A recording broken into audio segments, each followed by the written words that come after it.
Welcome back, everybody. It really is the day to give back to all of our moms for all they do. Mother's Day is Sunday, and the rest of this hour we're going to pay tribute to all the moms out there with some great stories about, well, our moms. Joining me is the Jason Show team. Please say hello to our stars. It is producer Ted, executive producer Jeff, and of course Kendall. Good morning, stars. Good morning. Good morning. I would wave to you, but I can't move. So we're gonna have a lot of fun this hour. I'm gonna go first. You know, if you're a longtime watcher of the show, you know Dar, the Dar. I was telling the crew, the problem with everyone knowing Dar is I've told most of the best stories, not all of them, but most of them. But here is a story that I usually tell when we have a studio audience, because when we do a Q&A, this audience sticks around and I tell behind-the-scenes story that I normally can't tell. This one is about our national launch. A few years ago during the summer, Fox decided to give a little national test to the Jason Show. So the day of the launch, which as you can imagine was a big thing for me, my family flew in, to my surprise, my mom flew in the Dar. I didn't know about it. So then Colin called Jeff and Ted, or at the time, Jeff and Carl, and said, hey, I don't know if you want to use her in any way, but we're flying in Dar. If you want to use her for the premiere of the national launch. So they told the guys, and we had, the company flew in a producer, an overarching producer that we didn't really know. I'll just call her the general. The general. And she flew in, she was here, and she was in charge of everything. She was all of our bosses. And let's just say, it was difficult at times. So Jeff told her that Colin was flying in Dar, and she looked at Jeff, and I'm almost paraphrasing, and she said, nobody cares about his mom. They don't even care about him yet. So let's not use her. And so this story about Dar is actually also a compliment to Jeff being a great executive producer, because Jeff knows good television and knows what makes a good TV. Jeff stood up. We barely knew the general. Jeff stood up to her and said, no, we're going to do this because who doesn't like a guy that loves his mom? And Jeff's instincts were right, because Dar comes out, I'm boo-hooing, she's boo-hooing, and Jeff, correct me if I'm wrong, but to this day, that clip remains one of our most watched. Am I right on that? Yeah, if you look at Facebook, YouTube, everything. If you look at everything, Dar's surprise several years ago was one of the biggest things ever. And it was, and my mom, and here's some older pictures. This is us like 97, 98. When I was in my, I was 50. Dar never changes. Of course, my mother's wearing an Oprah Winfrey Show sweatshirt. Did you steal that from her? What? Did you steal that from her? No, I gave that to her. Well, you have one too. I have one just like that, Oh, yeah. okay. We have matching ones. And then, of course, you guys, if you watch, you've seen this one. This is probably my favorite photo of us, period. This is my mom on my wedding day. And, yeah.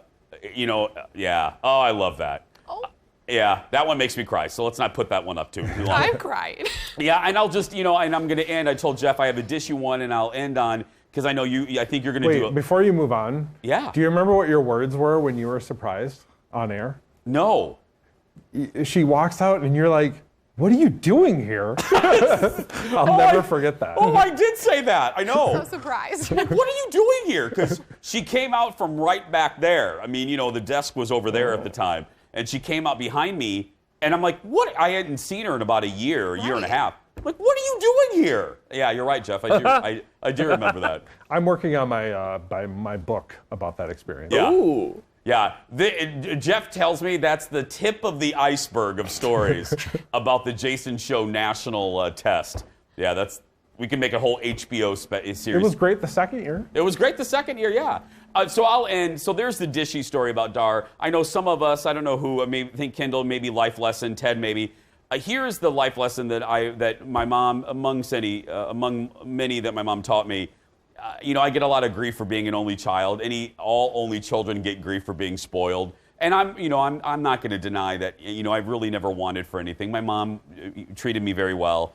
And, but the thing that I admire the most about my mom, and I'm so grateful that I had my mom as a mom, is I'll never forget, and we had this conversation many times, but there's one time in particular, we were driving down a road. It doesn't mean anything to you, but we're driving down Paz Road in Michigan City, Indiana, and I was probably about 10 or 11, and we were at a stoplight, and my mom looked at me and she goes, "Don't be cheap." And I said, "What?" And she goes, "I don't want you to grow up and be cheap." She goes, "I want you to be generous." And she goes, "So if you have something, share it." And she goes, "Don't be cheap." And then she told me that. So, to this day, that sticks with me that, I'm very lucky, I'm very blessed in many, many, many ways. And I do I love picking up the bill. I love, getting people things. It makes me happy. And I'm so glad that my mom taught me that and taught me good manners. And I look at it as a blessing. I don't look at it as a bad thing that my dad and I weren't close, because if the universe had treated me differently, my mother wouldn't have had the role in my life that she had, and I wouldn't have her sensibilities, and I wouldn't have her heart. So I never look at it as a mistake that my dad was kind of embarrassed of me. It was a gift from God, because I have all of my mom's best traits. And some of, I'm loony like my mom is. We're both we're sometimes a slice short of a loaf, right, Mom? But I love you. And because you're not cheap, that's why we like to go out to eat with you. What? And we're really excited because you told us yesterday that you're taking us all to Disney. So we're very thankful for her. We're ready. Did I do that? That must be the pain meds I'm on because of the injury. Yeah, no. But I love you, Mom. I love you, Dar. And she doesn't know this yet, but I'm taking her out today to a casual meal, her first one since the pandemic. So surprise, Mom, she's watching now. So get your best leisure clothes, Mom. It's casual. Don't worry about it. You can keep your hat on. I love you. Okay, we're just getting started. When we come back, Kendall, Jeff, and Ted will share their mom memories and mom lessons right after this. Back in a moment.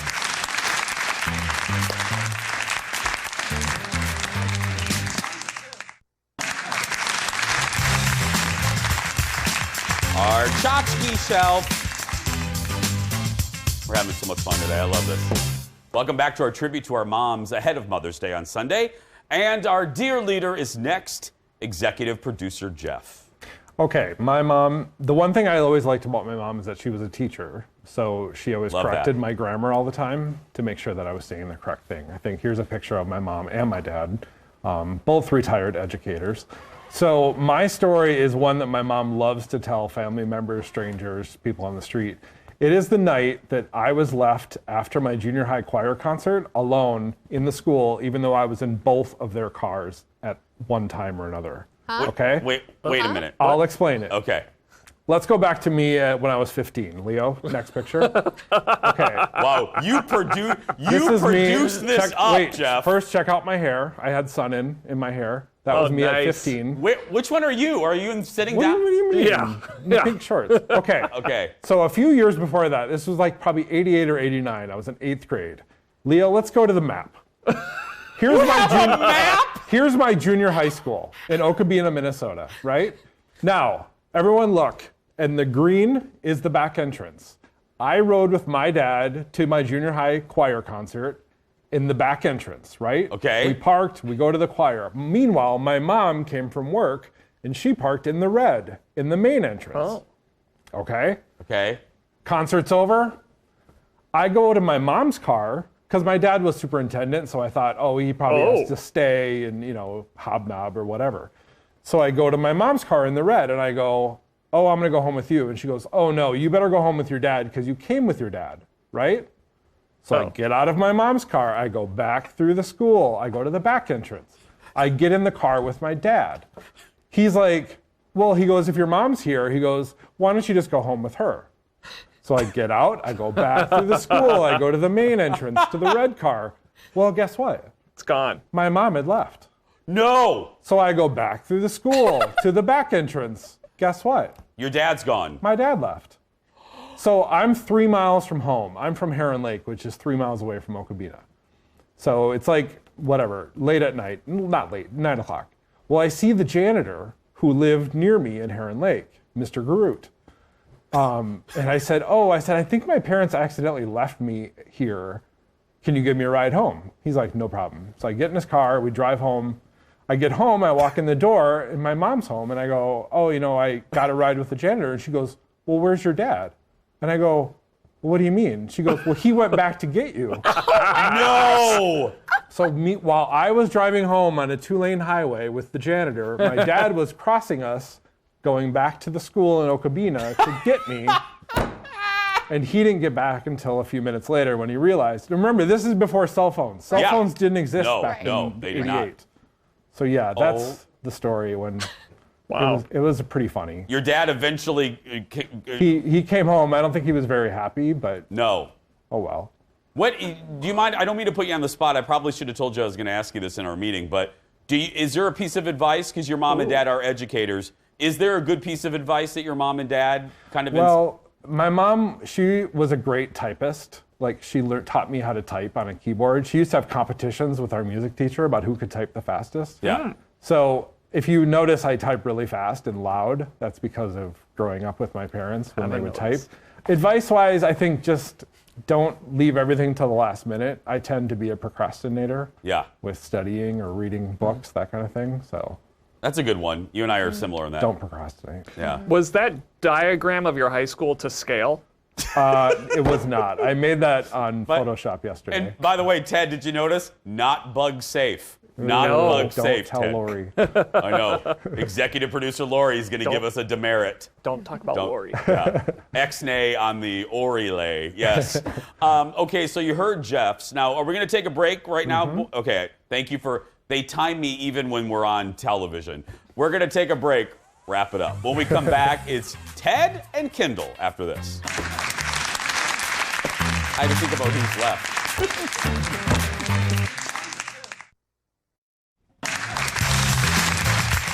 Welcome back to the show. Our Mother's Day tribute to our moms, which I'm sure resonates. All these stories, everyone watching, you all have similar ones. Let's go to Kendall. Hello. Yeah, so I know Mother's Day it's hard to think about your mom and like one memory or one thing It's about hard. them, Yeah. right? But when I was thinking about it, my most distinct memory of my mom was back when I was a little kid. So my mom was a flight attendant before she was a children's librarian for a really long time, for about 30 years. And so she would be gone on these 3 to 5 day trips for a lot of my adolescence. So I missed her so much when she would be gone. And I remember sometimes she'd get home early and it would be a surprise. And I got home one day off the school bus, went inside, and my mom was standing there, and there was in the foyer, and I could see her through the kitchen, and there was some sunlight coming behind her. And I just so distinctly remember thinking, my mom is the most beautiful woman in the whole world, and like running up and hugging her. And she smelled like my mom, and just like crying. So I was so happy to see. I just loved her, and I thought she was just, I still do. angel. Yeah, I still do. This is my mom this summer up north at one of our favorite places. But so that's, for whatever reason, the most distinct memory I have of my mother. But when I think about, this is our wedding, this is our friend Howie, not my brother, not my husband, this is our friend Howie, who she wanted to walk her down the aisle. So my dad did the wedding. Me and my mom in our old house, when I was a little baby, I looked just like her. But when I think about what lessons she's taught me, I think the biggest thing were 3 things that stood out for me. It was kindness. My mom was just the biggest proponent of when you see the kid that no one is hanging out with, that no one's sitting by, if someone's laughing at someone and you know it's wrong, you stand up for them. You be kind, you be a good person. And just approaching every situation from a place of kindness and goodness.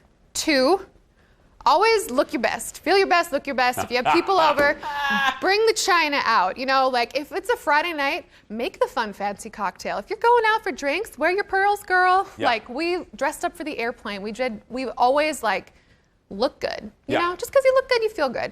And the last one I think was just you can do anything. Like every parent has something in your life that you think of, and with her, it truly was giving all of us girls the tools to do whatever we wanted, and then truly be like, no, you can do anything. Yeah. You have been given all the tools in the playbook. You got it, girl. And I think that I truly believe I can do anything because of my mother. And so it's just one of those, like, shoot for the stars, you might land on the moon type of things. And yeah. Made you feel limitless, like your opportunities were limitless. Totally, to this day, you know? No, So, don't take no. No, don't take no. Yeah.